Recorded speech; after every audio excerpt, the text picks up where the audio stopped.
يا أيها الذين آمنوا أطيعوا الله وأطيعوا الرسول ولا تبطلوا أعمالكم. إن الحمد لله نحمده ونستعينه ونستغفره ونعوذ بالله من شرور أنفسنا ومن سيئات أعمالنا. من يهد الله فلا مضل له ومن يضلل فلا هادي له. وأشهد أن لا إله إلا الله وحده لا شريك له وأشهد أن محمدا عبده ورسوله صلى الله عليه وسلم تسليما كثيرا. يا أيها الذين آمنوا اتقوا الله حق تقاته ولا تموتن إلا وأنتم مسلمون. يا أيها الناس اتقوا ربكم الذي خلقكم من نفس واحدة وخلق منها زوجها وبث منهما رجالا كثيرا ونساء واتقوا الله الذي تساءلون به والأرحام إن الله كان عليكم رقيبا. يا أيها الذين آمنوا اتقوا الله وقولوا قولا سديدا يصلح لكم أعمالكم ويغفر لكم ذنوبكم ومن يطع الله ورسوله فقد فاز فوزا عظيما. أما بعد فإن خير الكلام كلام الله وخير الهدي هدي محمد صلى الله عليه وسلم وشر الأمور محدثاتها وكل محدثة بدعة وكل بدعة ضلالة وكل ضلالة في النار. برادران اسلام اور امت مسلمہ کی پردہ نشین ماں و بہنوں، ہم تمام پر اللہ عز و جل کے بے شمار انعامات، بے شمار احسانات ہیں، جن میں سے ایک احسان یہ بھی ہے کہ اللہ عز و جل نے ہم میں سے جو بالغ ہو چکے ہیں، شادی کی عمر کو پہنچ چکے ہیں، ان میں سے کئیوں کی اللہ عز و جل نے شادی کروا دی، کئیوں کو اللہ عز و جل نے بچے بھی عطا فرمائے. یہیں اللہ عز و جل کے اس احسان کا ذکر کرتے ہوئے ہم یہ بھی دعا کرتے چلیں کہ اللہ عز و جل نے ان تمام مسلمان بھائی بہنوں کی بھی شادی کروانی ہے. اللہ سے دعا کرتے جائیں کہ اللہ عز و جل ان تمام نوجوان مسلمانوں کی بھی شادیاں کروائیں اور ان سے بھی اچھی اولاد اللہ عز و جل اس دنیا میں لے آئیں. آمین یا رب العالمین. میں نے کہا کہ اللہ عز و جل کا ہم پر بہت بڑا فضل ہے کہ اللہ عز و جل نے ہماری شادیاں کروائیں، ہمیں بچے عطا فرمائے. جیسے جیسے انسان کی ذمہ داریاں بلکہ انسان پر انعامات کا سلسلہ بڑھتے جاتا ہے، ویسے ہی اس کی ذمہ داریاں بھی بڑھتی جاتی ہیں. لہٰذا جب ہماری شادی ہوئی تو ہماری ذمہ داری بڑھ گئی کہ ہمیں نہ صرف اپنی دیکھ بھال کرنی ہے بلکہ اپنی زوجہ کی، اپنی اہلیہ کی بھی دیکھ بھال کرنی ہے. اسی طریقے سے جب اللہ عز و جل نے ہمیں اولاد سے نوازا تو اللہ عز و جل نے ہمیں اولاد کی ذمہ داری ہمارے اپنے کاندھوں پر ڈالی. اسی وجہ سے نبی کریم صلی اللہ علیہ وسلم فرماتے ہیں کلکم راع، تم میں سے ہر ایک گویا ایک شپڈ ہے، چرواہا ہے، وکلکم مسئول عن رعیتہ، اور تم میں سے ہر ایک سے اپنی شیپ کے بارے میں، اپنے اس بکریوں کا جو ریوڑ ہے اس کے بارے میں، یعنی اپنے بچوں کے بارے میں سوال ہوگا. اگر ہم اس سوال کو لے کر کے جو قیامت کے دن ہم سے کیا جانے والا ہے پریشان نہ ہو، اس سلسلے میں ہمارے اندر کوئی تڑپ نہ ہو، تو ہمیں ڈرائنگ روم میں واپس جا کر کے بیٹھ کر کے اپنے بارے میں سنجیدگی سے سوچنا چاہیے کہ اللہ عز و جل نے یہ جو امانت بچوں کے روپ میں میرے کاندھوں پر ڈالی ہے یہ بہت بڑی امانت ہے. اللہ عز و جل نبی کریم صلی اللہ علیہ وسلم کی زبانی فرماتے ہیں کل مولود یولد علی الفطرہ. یہ حدیث تو آپ کے سامنے ہے کہ ہر بچہ فطرت پر پیدا ہوتا ہے، اور ہم عام طور پر اس سے مراد یہ لیتے ہیں کہ ہر بچہ اسلام پر پیدا ہوتا ہے. گیون بالکل صحیح بات ہے، کیونکہ ایک اور حدیث بھی آتی ہے جس میں صاف الفاظ میں ہے کل مولود یولد علی فطرت الاسلام، فطرت اسلام پر بچہ پیدا ہوتا ہے. یہاں اس حدیث کا آج کے دور میں ایک اور ٹرانسلیشن یوں بھی بنتا ہے کہ اللہ عز و جل نے ہر نیو بورن کو اسٹریٹ پیدا کیا ہے. ہر نیو بورن، آپ کے اور میرے جس کسی کے بھی گود میں جب بچہ پیدا ہوتا ہے اللہ عز و جل ہمیں بچے سے نوازتے ہیں تو وہ یا تو لڑکا ہوتا ہے یا لڑکی ہوتی ہے، اسٹریٹ. اب ہماری ذمہ داری ہے ہم کیسے شپٹ بنتے ہیں، ہم کیسے چرواہے ہیں، ہم کیسے ماں باپ ہیں کہ اس بچے کو بچہ بنے رہنے دیتے ہیں یا اس کو بچی میں بدلتا ہوا، یا پھر اگر اللہ عز و جل نے ہمیں بیٹی عطا کی ہے تو اس کو ہم بیٹے میں بدلتے ہوئے دیکھنا چاہتے ہیں؟ نہیں. یہی وجہ ہے کہ اللہ عز و جل نے کہا، نبی کریم صلی اللہ علیہ وسلم نے کہا فَأَبَوَاهُ يُهَوِّدَانِهِ أَوْ يُنَصِّرَانِهِ أَوْ يُمَجِّسَانِهِ. یہ تین جو ریلیجنز کے نام لیے گئے کہ یا تو یہودی بنا دیتے ہیں ماں باپ، یا تو نصرانی یا تو مجوسی بنا دیتے ہیں، صرف اس کا یہ مطلب نہیں ہے کہ جب میرا بچہ اللہ نہ کرے مجوسی نصرانی یہودی بن جائے تب مجھے پریشان ہونے کی ضرورت ہے. نہیں، اللہ عز و جل نے میرے بچے کو، آپ کے بچے کو فطرت پر باقی رکھنے کو کہا ہے. ہم ماں باپ کی ذمہ داری بنتی ہے کہ ہم اپنے بچوں کو فطرت پر باقی رہنے دیں. مانا کہ کئی دفعہ ایسا ہوتا ہے کہ کسی کے ہارمونل امبیلنس ہو جاتا ہے، کیمیکل امبیلنس ہو جاتا ہے، تھوڑا سا ہارمونل چینجز ہوتے ہیں، تھوڑے سے امبیلنسز ہوتے ہیں، وہ ہر کسی کی زندگی میں ہوتے رہتے ہیں. ایک مثال کے ذریعے سمجھاتا ہوں میں کہ اگر کسی کے ہارمونل امبیلنس تھوڑا سا ہو جائے، کوئی لڑکا تو پیدا ہوا ہو مگر اس کے اندر تھوڑے سے لچھن ایسے ہیں جس سے لگتا ہے کہ نہیں یہ لڑکی کے حرکتیں، یہ لڑکی جیسی حرکتیں کر رہا ہے، یہ لڑکی جیسے برتاؤ کر، ایسے اگر دکھائی دیتا ہے تو بجائے اس کے کہ ہم اس کو وہیں نپنگ ان دا بٹ کہتے ہیں اس کو، بجائے اس کے کہ ہم اس کو وہیں فکس کریں، یہ کہاں کی تک ہوئی کہ ہم اس کو پورا راؤنڈ اباؤٹ گھما کر کے لے آئیں. میں نے کہا میں اس کی مثال رکھتا ہوں آپ کے سامنے. اگر آپ کے پاس گھڑیاں ہوں جس میں 12:05 بجے ہوں، گھڑیاں ہیں 12:05 بجے ہیں، آپ کی گھڑی 5 منٹ آگے ہے، بجنے ابھی 12 چاہیے تھے، 12:05 ہوئے، تو آپ 5 منٹ پیچھے لے جاؤ گے یا 11 گھنٹے گھماؤ گے اس کو؟ سوچنے والی بات ہے. 5 منٹ پیچھے لے جاؤ. بچے کے اندر اگر ہلکے سے کیمیکل ہارمونل امبیلنس ہوتا ہے، تھوڑا سا امبیلنس ہے، اس کو تھوڑا سا ریورس کرو، بچہ ٹھیک ہو سکتا ہے. اس کے بجائے ہم یہ نہیں کہہ سکتے کہ بچے نے دیکھو شروع سے ہی ایسا لچھن دکھایا تھا، شروع سے ہی اس کے ہمیں نہیں. ارے ایک بات کی طرف غور کریں، اگر یہ سچ مچ ایسا ہوتا، اس کا ذکر قرآن میں کئی جگہ موجود ہے. قوم لوط ہم سمجھتے ہیں، لواطت کے نام سے تعبیر دیتے ہیں، سوڈمی کہتے ہیں اس کو. آپ خود بتائیں، لوط علیہ السلام کی قوم کے بعد سے آج تک، اس سینچری کو چھوڑ کر کے آج تک اس طرح کے کیسز ہزاروں سال پہلے سے اب تک کیوں نہیں ہوئے؟ یہ اب کیوں نیا فتنہ جنم لے رہا ہے؟ ہمیں 2+2 دکھائی نہیں دیتا کہ یہ ایک ملٹی بلین ڈالر انڈسٹری ہے. یہ چاہتی ہے کہ میرے اور آپ کے بچے بگڑیں، یہ چاہتی ہے کہ میرے اور آپ کے بچے میرے اور آپ کے نہ رہیں، نہ ہی میرے اور آپ کے بچے اسلام کے رہیں. یہ چاہتی ہیں کہ نسلیں یہاں ختم ہو جائیں، ایلیمنیشن ہو جائے ہیومن ریس کا. اسی وجہ سے یہ جینڈر کو اللہ عز و جل نے صاف الفاظ میں فرمایا ہے، للہ ملک السماوات والارض یخلق ما یشاء یہب لمن یشاء اناثا ویہب لمن یشاء الذکور. اللہ عز و جل جس کو چاہے بیٹے عطا فرماتے ہیں، جس کو چاہے بیٹیاں عطا فرماتے ہیں، جس کسی کو چاہے دونوں بھی دیتے ہیں اور جس کسی کو چاہے بانجھ رکھتے ہیں. کوئی ففتھ نہیں بتایا یہاں پر اللہ عز و جل نے. بیٹا تو دیا، یا تو بیٹی دی، یا تو بیٹا بیٹی دونوں دیے، یا پھر بانجھ رکھا، ففتھ نہیں ہے. اسی حساب سے یا تو دوسری جگہ دیکھیں، انا خلقناکم من ذکر و انثی، اللہ عز و جل نے ہمیں پیدا کیا ہے تو ایک مرد سے ایک عورت سے. تیسرا کوئی ذکر نہیں ہے. there is no third gender. ابھی بچوں کے سامنے آج کل کا سب سے بڑا فتنہ، میرے خطبے کا عنوان بھی یہی ہے، آج کا سب سے بڑا فتنہ ان چھوٹے نونہالوں کے سامنے یہ ہے کہ وہ جینڈر کو لے کر کنفیوز ہیں. وہ خود سے کنفیوز نہیں ہیں، انہیں کنفیوز کروایا جا رہا ہے، انہیں کنفیوز کروایا جا رہا ہے.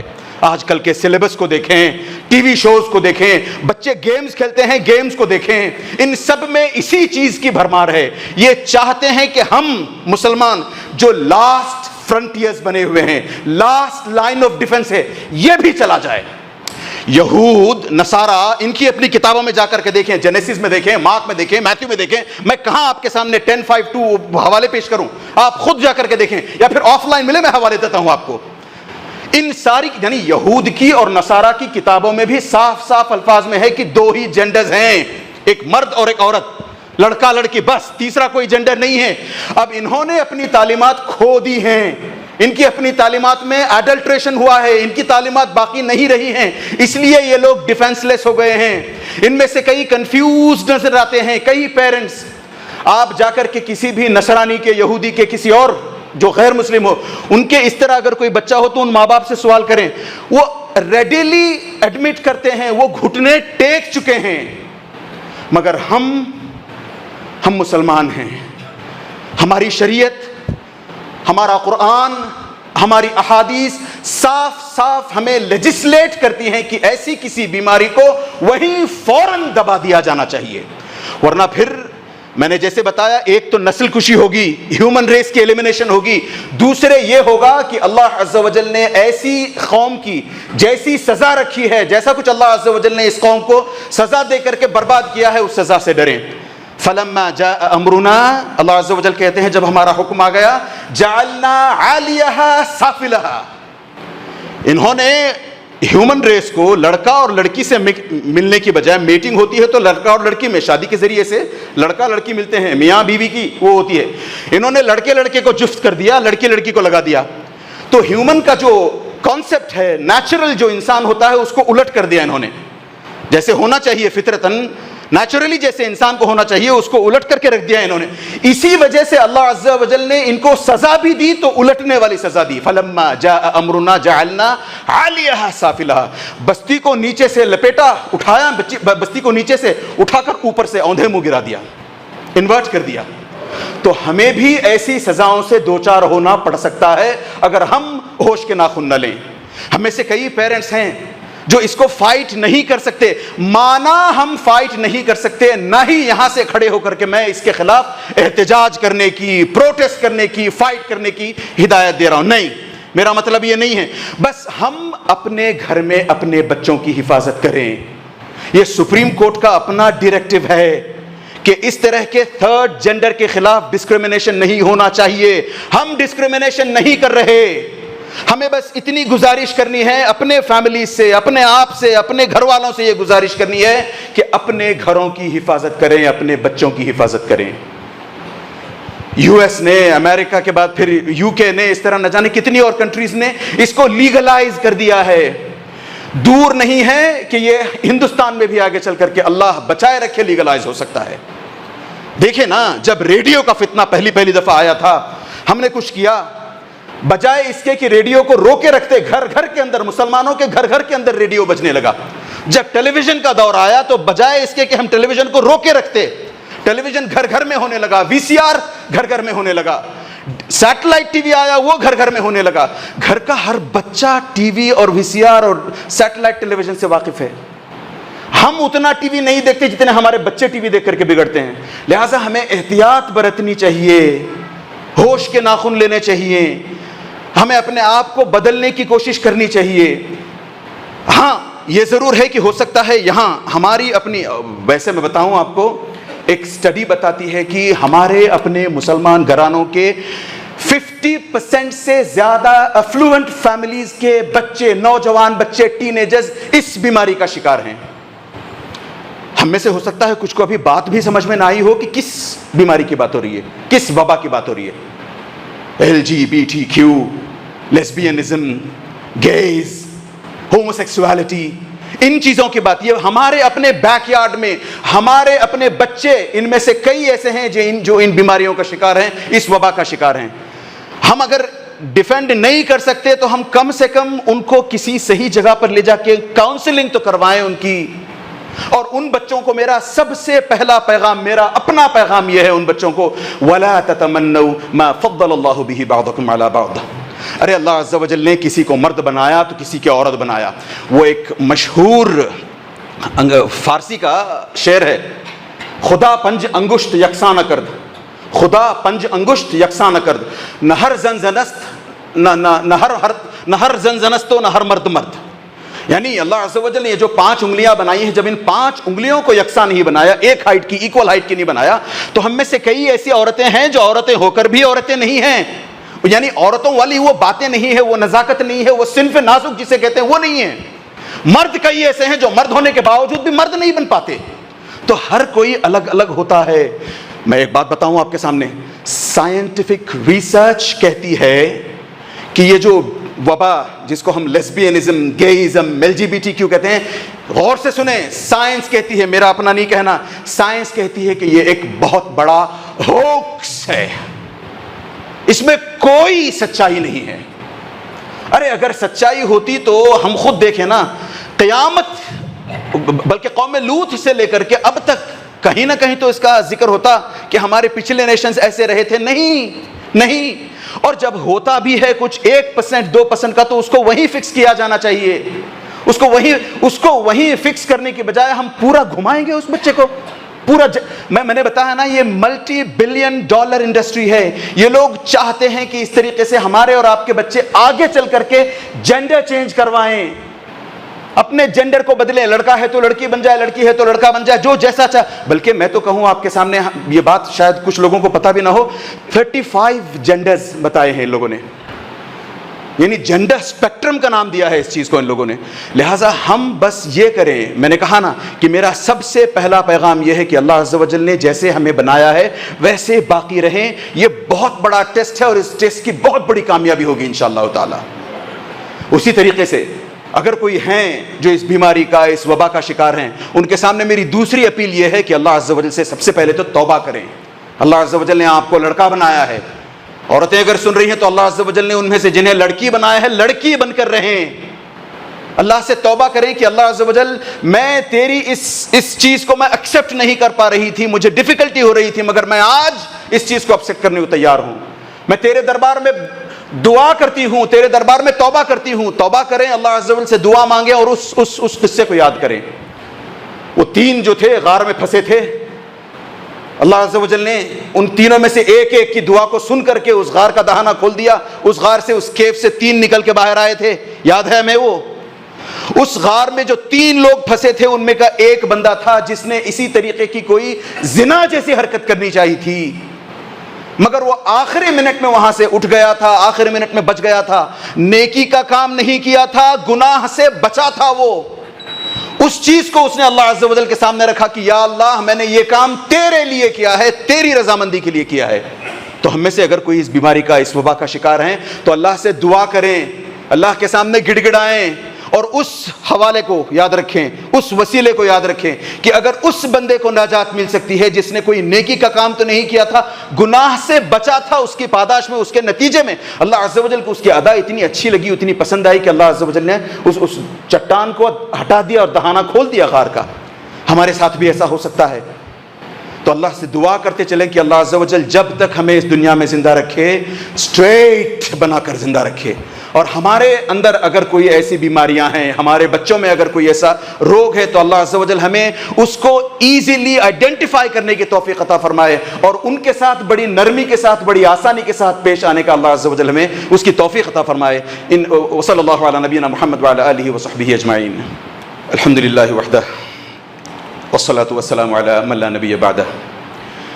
اس بیماری کی یا اس وبا کی گریوٹی کا اندازہ لگانے کے لیے بس آپ کے سامنے میں یہ کہہ دوں کافی ہے کہ قوم عاد ہو, قوم ثمود ہو, قوم نوح ہو, اصحاب الایکہ ہوں, یا اس طرح دوسری پچھلی نیشنز جتنی بھی گئی ہیں, ان میں سے جن پر بھی عذاب آیا ہے, ان پر عذاب ان کے شرک کی وجہ سے آیا ہے. انہوں نے شرک کو نہیں چھوڑا, اس وجہ سے ان پر عذاب آیا ہے.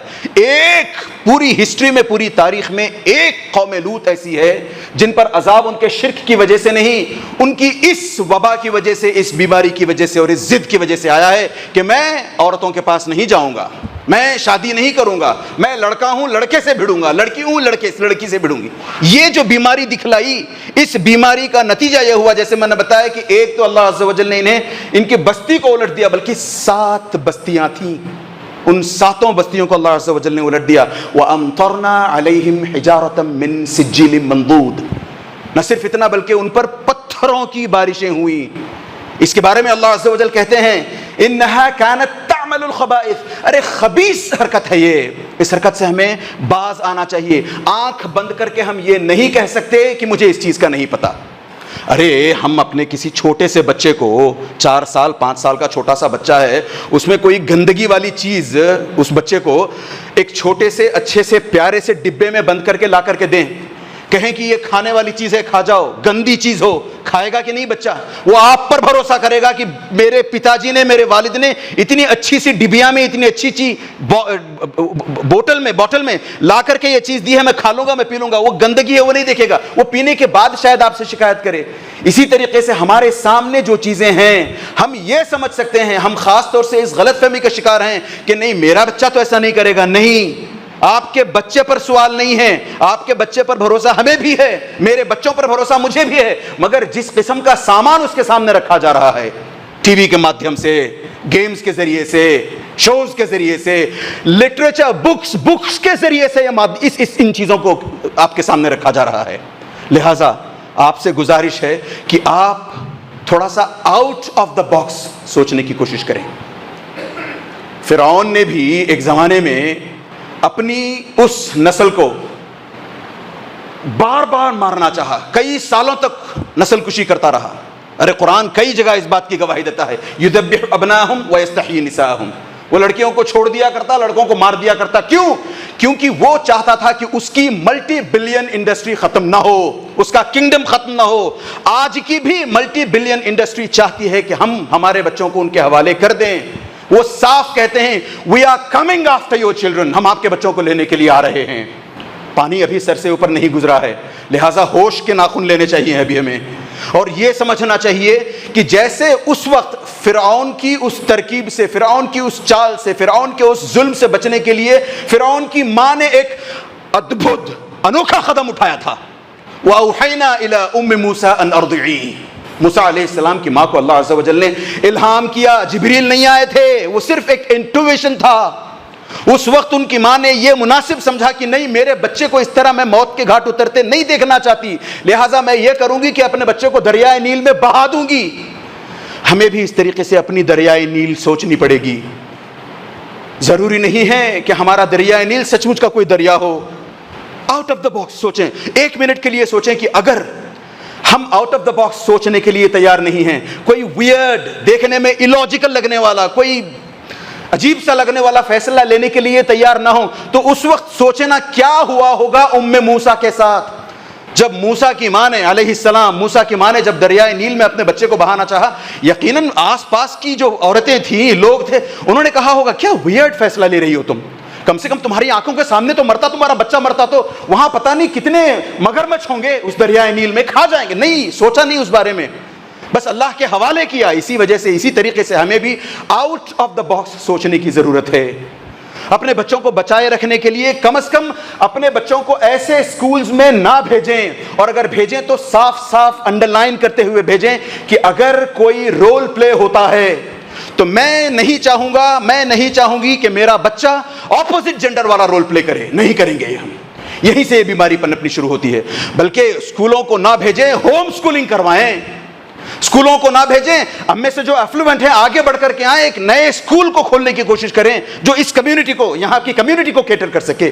بچوں کو ہمیشہ بزی رکھنے کی کوشش کریں، بچوں کو ہمیشہ مانیٹر کرنے کی کوشش کریں کہ وہ کیا دیکھ رہے ہیں، ان کے سامنے کون سا کانٹینٹ آیا جا رہا ہے. بلکہ بچوں کے ٹی وی اور گیمز کو بند کر کے رکھ دیں، اس کے بجائے ان کو پارکس میں لے جا کر کے، گارڈنز میں لے جا کر کے کھلوائیں. اور اگر اس طریقے سے کوئی سامنے سے ہمارے کوئی رشتہ دار ہو، کوئی پڑوسی ہو، کوئی دوست ہو، اس کے کسی بچے کے ساتھ یا اس کے کسی کے ساتھ ایسی کوئی بیماری نظر آتی ہے تو ان سے ہم رشتہ توڑنے کی کوشش نہ کریں، ان کو ہم نفرت کرنے کی کوشش نہ کریں. دیکھیں، آخری بات ہے انشاءاللہ تعالی، جب لوط علیہ السلام کو اس قوم کی طرف بھیجا گیا تو اللہ عز و جل نے کہا اذ قال لهم اخوهم لوط الا تتقون. جب ان کے بھائی لوط نے ان سے کہا کہ تم اللہ سے نہیں ڈرو گے، جبکہ لوط علیہ السلام ان کے بایولوجیکلی بھائی نہیں تھے، بس اسلامی رشتہ تھا، بس اللہ عز و جل کا رشتہ تھا ان کے ساتھ. تو ہم بھی اگر اس طریقے سے کوئی ملتا ہے تو چونکہ یہ میرا بھائی نہیں ہے، چونکہ میں اس کو نہیں جانتا، لہٰذا میں اس سے نفرت کروں گا نہیں. گو ایزی آن دیم. ان کو لے جا کر کے سمجھائیں، کاؤنسل کروائیں. ایک آخری بات اس سلسلے میں، بالکل آخری بات، نبی کریم صلی اللہ علیہ وسلم نے فرمایا تھا النجوم امانۃ للسماء. نبی کریم صلی اللہ علیہ وسلم کی یہ خاص عادت تھی کہ کئی بار نبی کریم صلی اللہ علیہ وسلم آسمان کی طرف نظر اٹھا کر دیکھا کرتے تھے. تو اسی طریقے سے ایک بار نبی کریم صلی اللہ علیہ وسلم نے آسمان کی طرف نظر اٹھا کر دیکھتے ہوئے کہا یہ ستارے جو ہیں، یہ ستارے آسمان کی ضمانت ہیں. مطلب یہ کہ جب تک یہ ستارے باقی رہیں گے آسمان نیچے کو نہیں آئے گا. یعنی اللہ عز و جل قیامت کو تب تک برپا نہیں کریں گے جب تک یہ آسمان میں ستارے ہیں. اسی طریقے سے آگے چل کر کے اسی حدیث میں نبی کریم صلی اللہ علیہ وسلم نے فرمایا کہ میرے صحابہ میری امت کے لیے امانت ہیں، ضمانت ہیں. وَأَصْحَابِي أَمَانَةٌ لِأُمَّتِي فَإِذَا ذَهَبَ أَصْحَابِي أَتَى أُمَّتِي مَا يُوعَدُونَ. جب یہ صحابہ چلے جائیں گے تو میری امت پر فتنے، مصیبتیں، پریشانیاں، بدعتیں، خرافاتیں آئیں گی، اور یہ آج کا سب سے بڑا فتنہ ہے۔ اس فتنے کو دور کرنے کا، اس فتنے کو ڈیفینڈ کرنے کا ایک بہترین ذریعہ یہ ہے کہ ہم صحابہ کی زندگیوں کو اپنی ڈرائنگ رومز میں لے آئیں، صحابہ کی زندگیوں سے اپنے بچوں کے دماغوں کو اور دلوں کو بھر دیں۔ وہ پتہ نہیں کون سے سیریلز ہیں، ڈوریمون، یہ نہیں، ان سے نہیں، وہ مکی ماؤس نہیں، ان سے نہیں، صحابہ سے محبت پیدا فرمائیں، صحابہ سے کوشش کریں کہ صحابہ روز بچہ گھر کے اندر یا تو داخل ہوتے ہوئے یا سوتے ہوئے ایک سٹوری سن کر سو جائے، آپ کے منہ سے کسی صحابی کی ایک سٹوری سن کر سو جائے۔ اللہ سے دعا کریں کہ اللہ عز و جل یہ سب کرنا ہمارے لیے آسان بنائے، اور جب تک ہمیں زندہ رکھے اللہ عز و جل اسٹریٹ بنا کر زندہ رکھے۔ ربنا لا تزغ قلوبنا بعد إذ هديتنا وهب لنا من لدنك رحمة إنك أنت الوهاب ربنا هب لنا من أزواجنا وذرياتنا قرة أعين واجعلنا للمتقين إماما إن الله وملائكته يصلون على النبي يا أيها الذين آمنوا صلوا عليه وسلموا تسليما اللهم صل على محمد وعلى آل محمد كما صليت على إبراهيم وعلى آل إبراهيم إنك حميد مجيد اللهم بارك على محمد وعلى آل محمد كما باركت على إبراهيم وعلى آل إبراهيم إنك حميد مجيد عباد الله رحمني ورحمكم الله إن الله يأمر بالعدل والإحسان وإيتاء ذي القربى وينهى عن الفحشاء والمنكر والبغي يعظكم لعلكم تذكرون اذكروا الله يذكركم وادعوه يستجب لكم ولذكر الله أكبر والله يعلم ما تصنعون